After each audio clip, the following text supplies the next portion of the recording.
Bueno, si hablamos un poco de lo que son las fuerzas, todo lo que tiene que ver con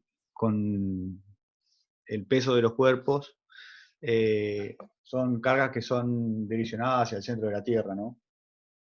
Si nosotros las pudiéramos analizar una por una, serían concéntricas hacia el punto central de la Tierra, ¿no? Esa es la fuerza de atracción que existe entre las partículas de un cuerpo y, y la masa, por supuesto, de nuestro planeta. Si nosotros a esa masa la consideramos relativamente pequeña, ¿sí? Comparado con la masa de la Tierra, por supuesto que es tan lejano ese centro de la Tierra que podemos considerar que todas esas fuerzas dejan de ser concurrentes a un punto para poder ser paralelas, ¿no? Entonces, si nosotros tomamos una placa plana, ¿sí? Y queremos saber el peso propio de esa placa, ¿sí? Lo que tendríamos que hacer es dividirla en cubitos elementales e ir tomando el delta peso de cada uno de esos cubitos, ¿sí? Y luego al sumarlos a todos tendríamos el peso total de, la, de esta placa, ¿sí? Ese cubito nosotros lo vamos a tomar tan pequeño como nosotros queramos, ¿no? ¿Sí? Por lo tanto, si nosotros queremos hallar un sistema equivalente, eh, perdón, si nosotros queremos hallar un sistema equivalente, digamos, para no tener que tomar el peso de cada una de esas partículas, de esos pequeños cubitos elementales que componen nuestro cuerpo, debemos hallar una sola fuerza que sería el peso, ¿sí? Entonces, lo que vamos a hacer es hacer la sumatoria de todos esos cubitos, del peso de cada uno de esos cubitos elementales y llegar a la fuerza peso, ¿sí? Que está en la dirección de la Tierra. Y para que el sistema sea equivalente, si nosotros trazamos un par de ejes coordenados en algún punto del espacio, el momento con respecto a los ejes X e Y de esa fuerza peso tendría que ser igual a la sumatoria de los momentos de cada una de, de los delta peso, que sería el peso de cada uno de esos cubitos elementales, respecto, por supuesto, de cada uno de esos ejes. ¿Sí? Entonces, podemos hacer la sumatoria de las fuerzas, ¿sí? Como la sumatoria del peso de cada uno de esos cubitos elementales y la sumatoria de los momentos respecto del eje Y, como la distancia que tenemos desde el eje Y hacia, hacia la fuerza peso, o bien la distancia, o sea, el momento de cada uno de esa fuercita peso respecto del eje Y, que sería la distancia x1, que es la distancia entre el eje X y el cubito elemental, y así sucesivamente para cada uno de los cubitos.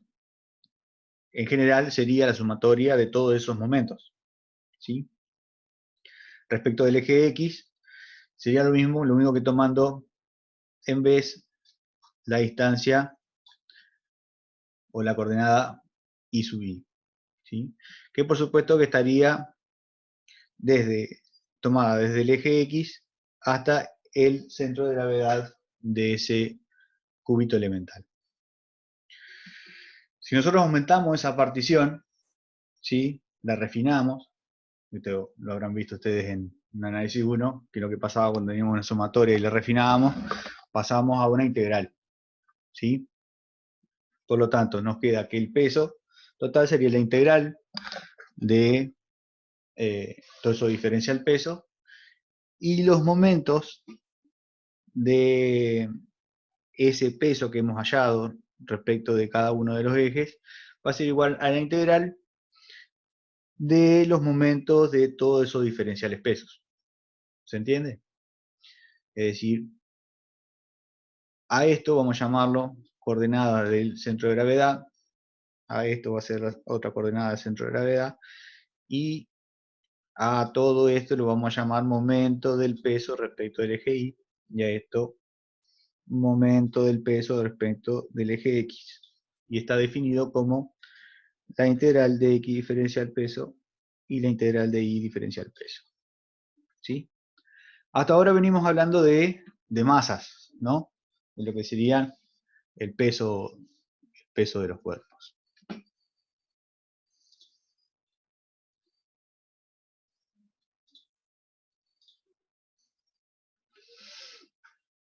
Ahora, si nosotros tenemos una placa homogénea, ¿sí?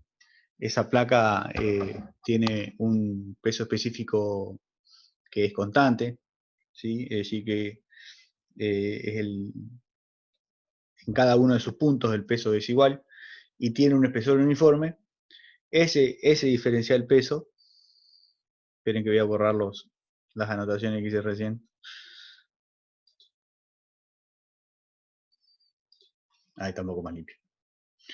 Ese peso diferencial nosotros lo podemos expresar como el peso específico multiplicado por el volumen de nuestro cubo elemental. El volumen de nuestro cuerpo elemental es el área superior de ese cubito elemental multiplicado por el espesor de nuestra lámina, por el espesor de nuestra placa. ¿Sí? Por lo tanto, ese volumen va a quedar igual a ese delta área multiplicado por el espesor. ¿Sí? Por lo tanto, el peso total de nuestra placa queda entonces definido como el peso específico multiplicado por el volumen de nuestra placa. Y ese volumen queda expresado como el espesor por el área. A ver, voy a tratar de activar el chat, a ver si... sí, Tomás, al PDF lo subo al Moodle después. Igual, no soy muy partidario de subir estos PDFs al Moodle porque me parece que esto es un resumen del resumen del resumen de lo que puede llegar a decir un libro. Y ustedes tendrían que tratar eh, de, de tratar de juntar lo que yo les digo, lo que yo les comento con lo que dice el libro y ver qué opinión sacan de cada una de esas cosas. Aún así sí se lo voy a subir, no se hagan problema. Bien, como les decía, si nosotros queremos sacar un sistema equivalente, ¿sí? Y sabiendo que habíamos hallado las coordenadas del centro de gravedad como X raya e Y raya, que serían, a ver, X raya e Y raya, ¿sí? Esto también, si nosotros lo desglosamos, nos quedaría como la sumatoria de todos los momentos de los pesos elementales respecto de los ejes coordenados, ¿sí? Sabiendo que cada uno de esos delta pesos es igual al peso específico por el espesor por el delta área, ¿sí? Y sabiendo que el peso específico y el espesor es constante a ambos lados de la sumatoria, de la expresión, podemos simplificarlos, ¿sí? De tal manera que nos va a quedar el X raya por el área total igual a la sumatoria de los X elementales por los delta área sub I de cada uno de esas, ahora serían esas áreas elementales que nosotros hemos tomado de la placa. Voy a volver un poquito a la expresión anterior, perdón,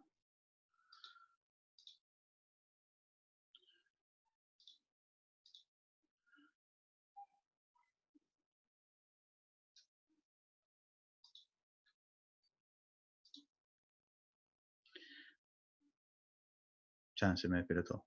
Ahí está. Vieron que acá habíamos visto que la placa tenía un diferencial de área multiplicado por un espesor. O un delta área multiplicado por un espesor.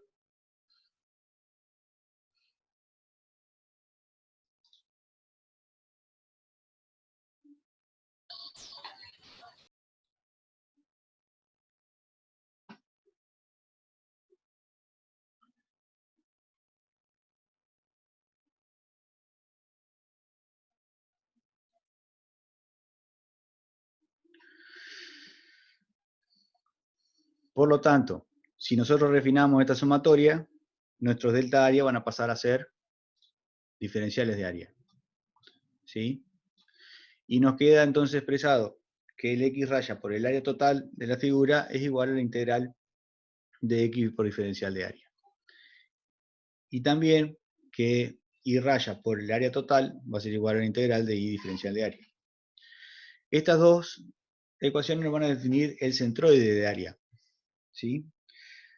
Cuando nosotros ahora hablemos de centroides, nos vamos a referir siempre a figuras geométricas, no tanto al peso de la, o a la masa de nuestro cuerpo. Vamos a trabajar con lo que es la figura geométrica, el área, normalmente el área transversal de, de nuestras estructuras.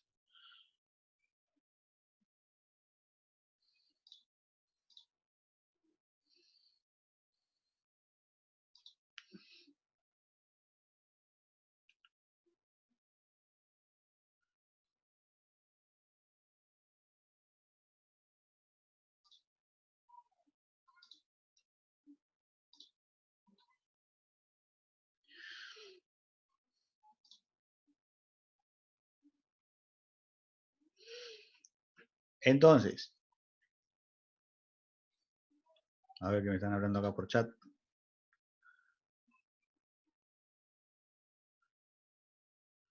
Sí, tenía que elegir la entrada de... Ah, bueno, si le hablo no me va a escuchar.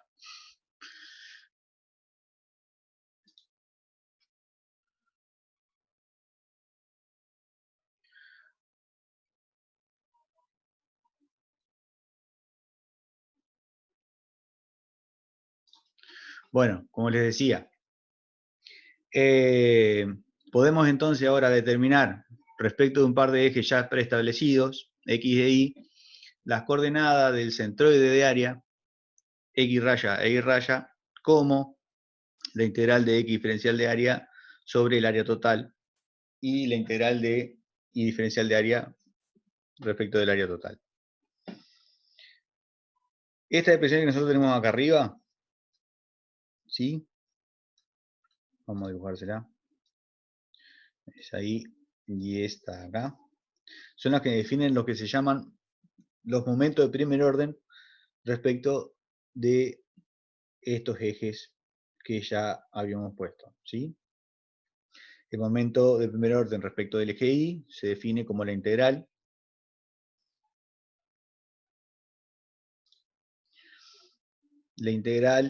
de X diferencial de área, y el momento de primer orden respecto del eje X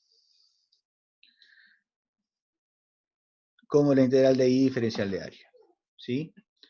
Cabe entonces destacar de que si uno de estos ejes coincide con las coordenadas del centroide de área, ¿sí? Perdón. Ese momento de primer orden va a valer 0. ¿Por qué? Porque no vamos a tener distancia respecto de ese eje. Es como que si nosotros pudiéramos repartir una cantidad ecuánime de área de un lado y del otro de ese eje. Por eso nos queda que esa integral vale 0. ¿Se entiende esto? No sé para qué pregunto. Bien.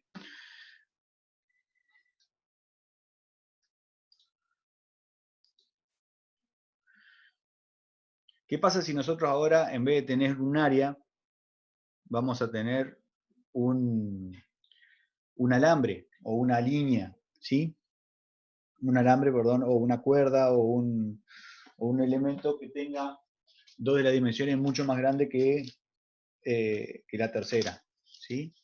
También se puede calcular su peso, ¿sí? De la misma manera que habíamos hecho para, para el área o para el cuerpo, ¿sí? Y haciendo un razonamiento análogo, ¿sí? Podemos, por supuesto que hallar su peso como la integral de cada uno de esos diferenciales de peso, ¿sí? Y los momentos respecto a cada uno de los ejes, tal cual como lo habíamos hecho con un área, ¿sí?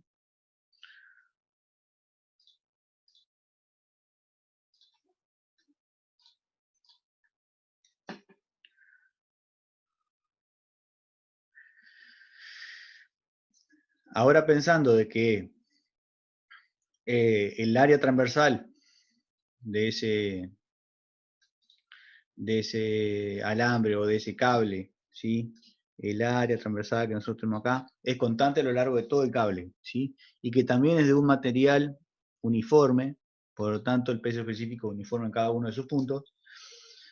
Podemos establecer de que el peso o el delta peso de cada uno de esos pequeños tramos o elementales de, de nuestro cable o nuestro alambre se puede definir como el peso específico multiplicado por el volumen, que sería, por supuesto, que el área transversal por el delta largo, ¿sí? Delta L que tenemos acá, ¿sí?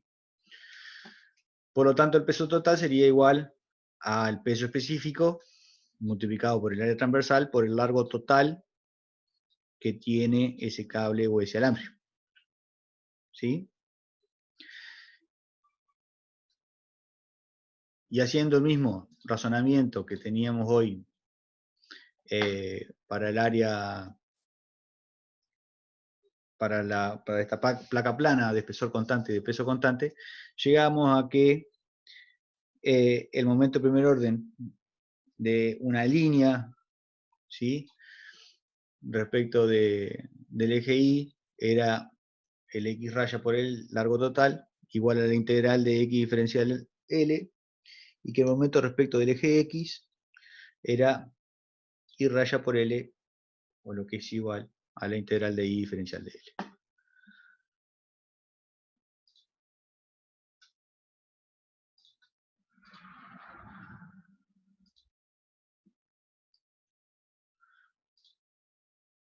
Por lo tanto, podemos llegar a establecer el valor de X raya y de Y raya para el centroide de línea, ¿sí? Es decir, que también podemos establecer ese mismo centroide para una figura que tenga dos dimensiones mucho más grandes que la tercera, ¿sí? O sea, en realidad una, una línea en el plano, ¿sí?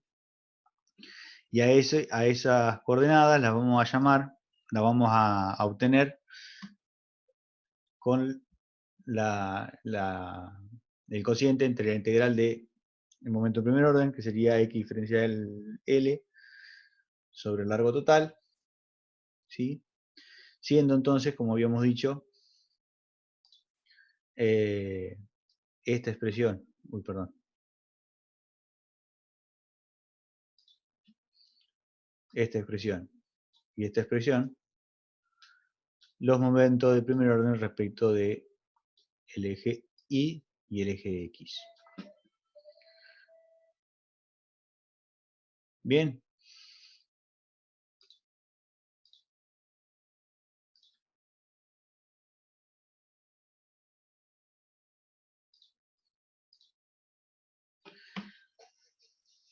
¿qué pasa eh, ahora con las características geométricas de cada una de las figuras planas estas que hemos analizado? Vamos a tener distintos, eh, distintos casos, ¿sí?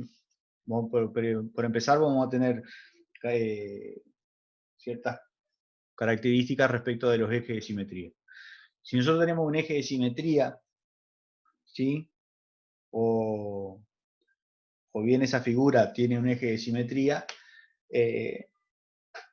sobre ese eje va a estar el centroide de área. Es lo que les comentaba yo y el tema de poder tener de un lado y del otro como repartida de manera igualitaria el área, ¿sí? Fíjense que si nosotros acá a cada P le corresponde un P', ¿sí? Significa que sobre esta línea vamos a tener el centroide de área, ¿sí? Acá se ve un poco más clarito que si tenemos para un diferencial de área, tenemos un diferencial de área que están distanciados, una distancia x y menos x. No sé si se alcanza a notar ahí, menos x y x. Nos queda que sobre este eje vamos a tener que la integral de x diferencial de área va a ser igual a 0. Es decir, que este va a ser uno de los ejes centroidales de la figura.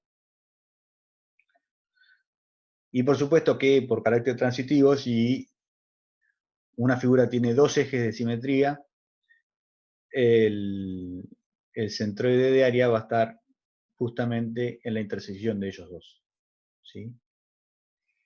Acá podemos ver un rectángulo que tiene su centroide justamente en el medio de sus dos ejes de simetría. Acá tenemos un doble T también. Y en un triángulo, en este caso un triángulo equilátero, el centroide se va a dar en el cruce de las medianas, ¿sí?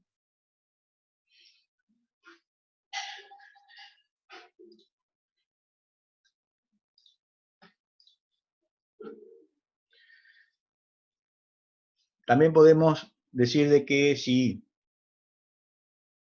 una figura tiene un centro de simetría, ¿sí? Como verán este que sería como un plegado, un golpe contra golpe, ese punto O, que es el centro de simetría, sería el centroide de área también, ¿sí?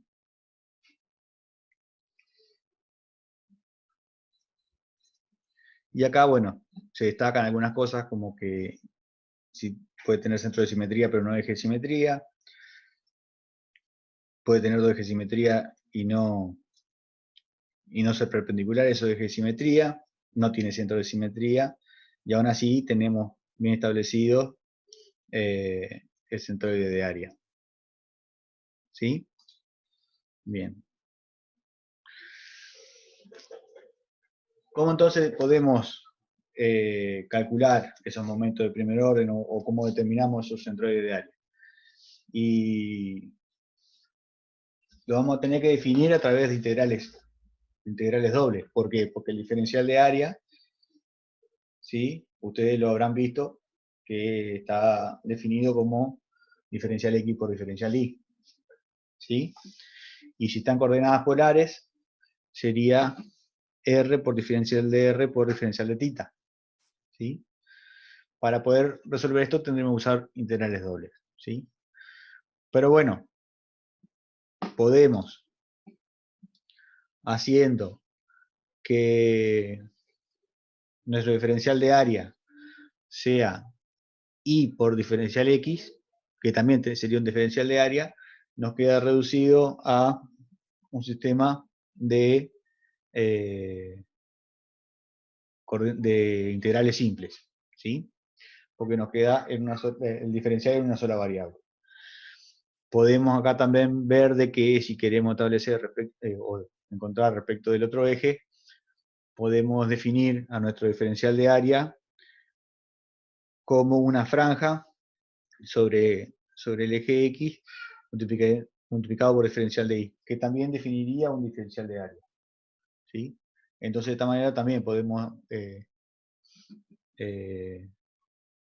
hallar o calcular el centroide de área con integrales simples, porque nos queda eh, la variable en una, o sea, el diferencial en una sola variable.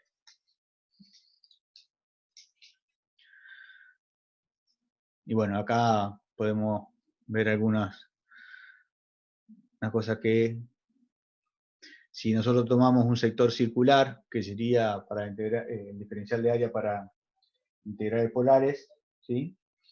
El diferencial de área sería el triángulo ese que tenemos ahí definido, ¿sí? Por lo tanto, ese diferencial de área valdría el área bajo ese triángulo. Ese área es un medio de la altura multiplicado por la base, ¿sí? La altura es R y la base es R diferencial de R, que sería ese segmento que nosotros tenemos ahí. Por lo tanto, el diferencial de área sería un medio de R cuadrado diferencial de tita. Y tanto el X elemental como el Y elemental, que sería en el centroide de ese triángulo, va a ser 2/3 de R coseno de tita, que sería esto que tenemos acá, y el I sería 2/3 de R seno de tita, que sería esta altura que está acá. Ya vamos o bueno, vamos a ver después por qué. En realidad es porque el centroide de un triángulo está ubicado a 1/3 de la altura desde la base, ¿sí? Como estamos tomando desde el vértice, sería 2/3. ¿Sí? Bien.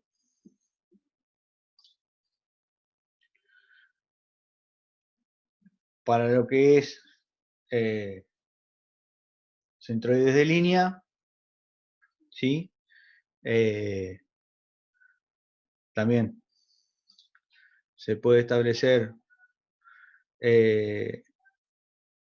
como el diferencial de L como la hipotenusa de este triángulo, ¿sí? El diferencial de L sería, perdón, la raíz cuadrada de diferencial de X cuadrado más diferencial de Y al cuadrado, ¿no?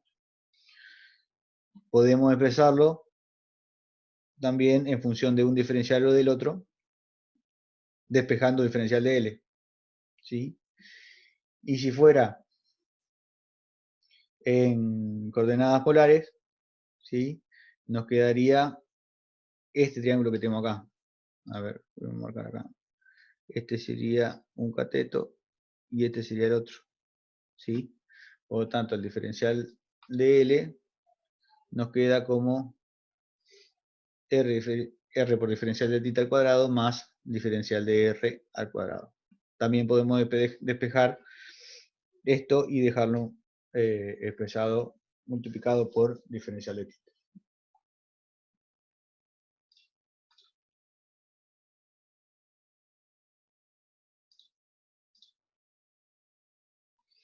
Bueno, esto sería un poco lo que es la parte más teórica, digamos, de esta parte. Les propongo que hagamos un corte de unos, son 8 menos cuarto, hasta las 8:05, y retomamos a ver cómo podemos hacer para calcular los centroides para figuras planas, y ya vamos a ver lo que es el tema de carga distribuida, que sería lo que nos queda. ¿Les parece? Bueno, para poder entrar de vuelta a la reunión, lo que hacen es volver a entrar perdón, con el mismo link que teníamos recién. ¿Sí? Bueno, los espero en un ratito entonces.